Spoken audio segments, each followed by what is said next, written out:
Se você é patriota, ajude outro patriota a difundir as nossas ideias, siga e compartilhe. É absolutamente verdadeiro que eu me encontrei com o ministro Alexandre de Moraes. Absolutamente verdadeiro. Olhando nos olhos do senhor para falar com tranquilidade. Como também é absolutamente verdadeiro que eu me encontrei com o ministro Barroso. Absolutamente tranquilo. Não é papel das Forças Armadas se pronunciar sobre o processo na Justiça. O senhor tem esse papel. O senhor é parlamentar, o senhor pode se pronunciar sobre o processo na Justiça.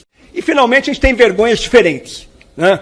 A gente tem vergonhas diferentes. A minha vergonha, por exemplo, é alguém que não cumpre a ética militar. E eu estou aqui de cara lavada para falar para o senhor que a ética militar, eu nunca falei uma mentira. E desde antes, falei o que eu achava, da maneira como eu achava correto, olhando nos olhos. Eu teria vergonha de não defender um subordinado meu. Aqui agora foi ofendido um subordinado meu, que é o general Dutra. Parece que o general Dutra não tinha comandante. Parece que ele não cumpria ordens, né? Ele é o responsável. O general Dutra é um grande oficial. Agora ele tem comandante. Então eu defendo ele, porque ele é um grande oficial que cumpria a ordem. Prendemos mais de 1.000 pessoas na praça sem nenhum incidente. Então vejam só, ele mesmo confirma uma informação dos bastidores. O general que deu uma rasteira no seu colega, general Arruda, para alcançar o posto mais alto do Exército, terá que enfrentar o julgamento da ação popular movida pelos seus próprios subordinados. Já está tudo pronto. A ação que corre na 22ª Vara Federal Civil de Brasília gira em torno de acusações de corrupção. Corrupção aqui no sentido de subversão da coisa pública, não em recebimento de propina. Nos processos de promoção de oficiais do Exército Brasileiro, o processo cita o seguinte: os atos lesivos à moralidade administrativa permeiam todo o processo seletivo de forma sistêmica e generalizada. Estamos falando aqui em apadrinhamento e aparelhamento do Exército Brasileiro. Na ação movida pelos oficiais, o general Paulo Sérgio, que depois seria o ministro da Defesa do governo Bolsonaro, também é acusado. Outro trecho descreve o descontentamento dos militares subordinados na época. Dessa forma, a avaliação do militar depende da análise pessoal de sua chefia, que muda constantemente de acordo com o local de trabalho, arma, quadro ou serviço, dado a peculiaridade de cada arma, quadro ou serviço. Não é claro para o militar a forma como foi avaliado ou como se procedeu sua pontuação. Basicamente, ele reclama que os critérios colocados pela promoção tinham elementos que poderiam variar de acordo com o comandante, e que isso seria inconstitucional. Porém, o que me chama mais atenção é a briga. No final das contas, tudo se resume a benefícios, promoções e carreira. Que me desculpem os muitos militares sérios desse país, mas as Forças Armadas só conseguem pensar nisso? Hoje mesmo, dia 17/4, esse mesmo general está na Câmara dos Deputados para, adivinha? Isso mesmo, pedir mais dinheiro. Vai entrar em um quartel no meio da selva, vai estar a grama cortada, o quartel limpo, o quartel arrumado, em recursos, né? Hoje, a gente gasta nos quartéis para alimentar a nossa tropa R$ 11,65 por dia. R$ 11,65 por dia, né? Não é nada. As categorias mais altas foram quem menos recebeu. Quem menos recebeu foram os generais. Isso é fácil, só testemunhar, só verificar ali. Quem menos recebeu, os oficiais, a categoria que mais recebeu é o tenente-coronel, que é a fase onde o camarada agrega mais meritocracia. E nas praças que receberam mais, ou seja, a defasagem diminuiu, o segundo sargento é quem recebeu mais. Ele ainda afirma que estão alinhados com a política externa do Lula. A mudança da política externa brasileira já está sendo acompanhada pela atuação das forças e pela diplomacia militar, de maneira muito tranquila, sóbria, em coordenação com o Itamaraty. E está acontecendo, a gente tem procurado diversificar as parcerias e está ocorrendo bem, sem abandonar, às vezes, parcerias antigas, e sendo pragmático e tendo todo o apoio do Ministério da Defesa e do governo. Nessa audiência para decidir o orçamento das Forças Armadas, temos essas importantes ponderações do deputado Luiz Felipe de Orleans e Bragança. Temos aí forças que consomem uma parcela expressiva do nosso orçamento. Por que os outros países não buscam o Brasil como sendo um grande defensor regional? Alocação de orçamento para projetos de longo prazo, temos os submarinos que estão parados há décadas já, porque eu não vejo efetividade nenhuma de ter centenas de milhares de militares e não ter material bélico para poder empregar. Para mim, isso é definição de efetividade, não? Não estou vendo nada disso. Eu estou vendo discurso aqui de ajuda, de auxílio e uma coisa muito boazinha. Força de defesa é força de defesa. Temos uma questão de treinamento efetivo, né, que foi um requerimento que foi enviado do nosso gabinete ao Ministério.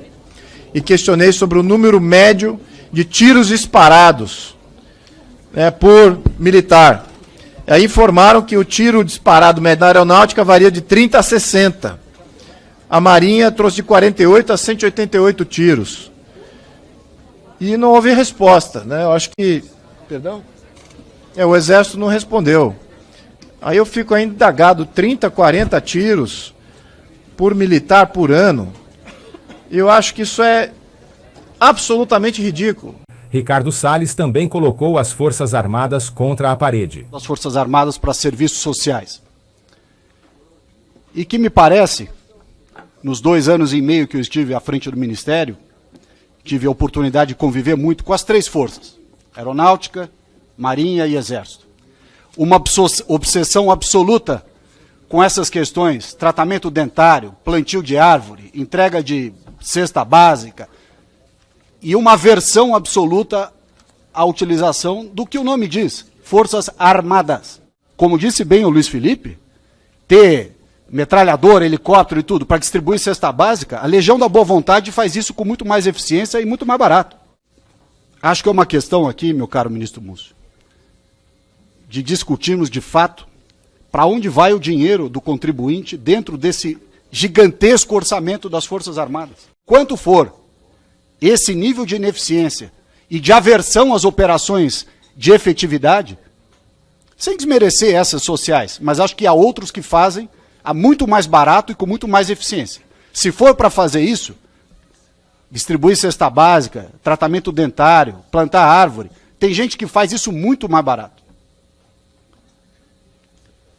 Num país com essa dimensão continental das suas fronteiras, como foi bem colocado ali, vou só para encerrar, ler as 5 títulos das reportagens, com isso eu encerro. Correio Brasiliense, orçamento da defesa disparou, mas não houve investimento no poderio militar. Metrópolis, Ministério da Defesa gasta 83,5% do seu orçamento com pessoal. Folha de São Paulo, Forças Armadas do Brasil destoam da OTAN ao manter perfil gastador com pessoal. Migalhas, que é um jornal muito especializado no ramo do direito. Justiça Militar, quanto desperdício. E, por fim, Gazeta do Povo, Taifeiro, conheça a mordomia dos oficiais generais que custa 35 milhões de reais por ano. Agora vou deixar com vocês uma fala do deputado Marcel Van Hatten, que detonou o general Thomas Paiva. O comandante Tomás, da mesma forma, disse que se consultou 5 ministros Alexandre de Moraes. Você tem cabimento um negócio desse? Olha que está sujeito hoje o Exército Brasileiro às Forças Armadas.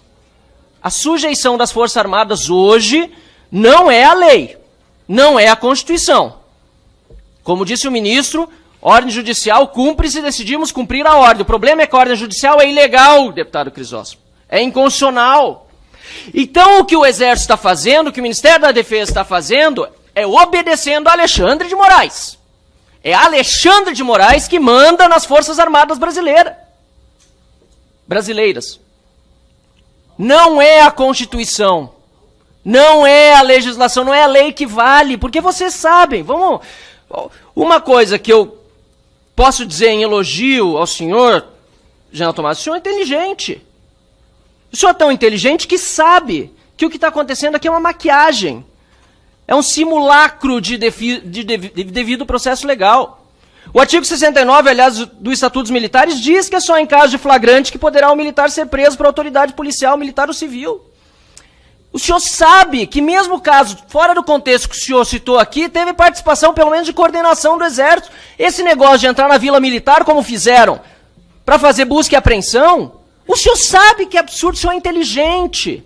O senhor sabe que é ilegal. O senhor sabe que é inconstitucional. E o senhor sabe que está obedecendo a ordem de Alexandre de Moraes, desrespeitando a Constituição. Esta é a situação hoje no Brasil. O senhor tem medo de Alexandre de Moraes. Todos aqui têm medo de Alexandre de Moraes. O general Girão, que é general também do Exército, é deputado federal, diz que tem medo de falar porque a censura hoje é regra.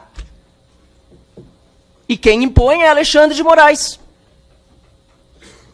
Eu sinto muito vê-lo fardado assim e os demais tendo de ouvir eu dizer um reles deputado federal. Eu sinto muito por fazê-lo ouvir de que o senhor tem medo de Alexandre de Moraes. Mas qual é a outra explicação? O senhor é cúmplice?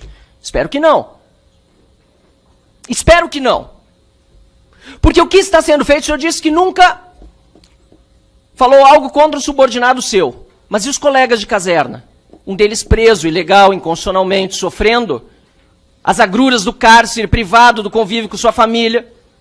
General Heleno, não lhe comove? Os demais generais, almirantes também. Essa é a situação que nós vivemos no Brasil e desculpem-me as palavras duras que são palavras talvez apenas e quem sabe serei censurado, perseguido, humilhado, não me importa. Não me importa, porque precisa ter alguém para dizer o que está acontecendo. Para dizer, porque saber todos sabem. Os senhores podem até dizer outras coisas. O ministro Monteiro Filho, José Múcio, disse também, né? Dentro da narrativa do governo, entendo, o senhor é parte do governo. Que a polícia do Distrito Federal demorou a chegar. O senhor sabe que não foi assim. A Força Nacional estava parada de prontidão do lado do Ministério da Justiça, não foi utilizada. O governo contribuiu. G. Dias, Gonçalves Dias. Onde viu? Onde está? Ninguém sabe, ninguém viu. Mas foi a polícia do Distrito Federal que demorou a chegar. Claro, é isso que é para ir para os livros da história. Tomara que no próximo mandato, tomara que se encerre esse com o impeachment do Lula e o senhor seja ministro de novo e possa tratar de outra narrativa, mas uma que seja verdadeira. Não essa que o PT está espalhando, não essa do golpe. Não obstante sendo ordens de um ministro da Suprema Corte, que não é o presidente da República, fazendo o Exército cumpri-las a desagrado da Constituição, o Exército não vai se pronunciar. As Forças Armadas são subjugadas, subordinadas, não ao ministro civil, nem ao presidente da República, muito menos.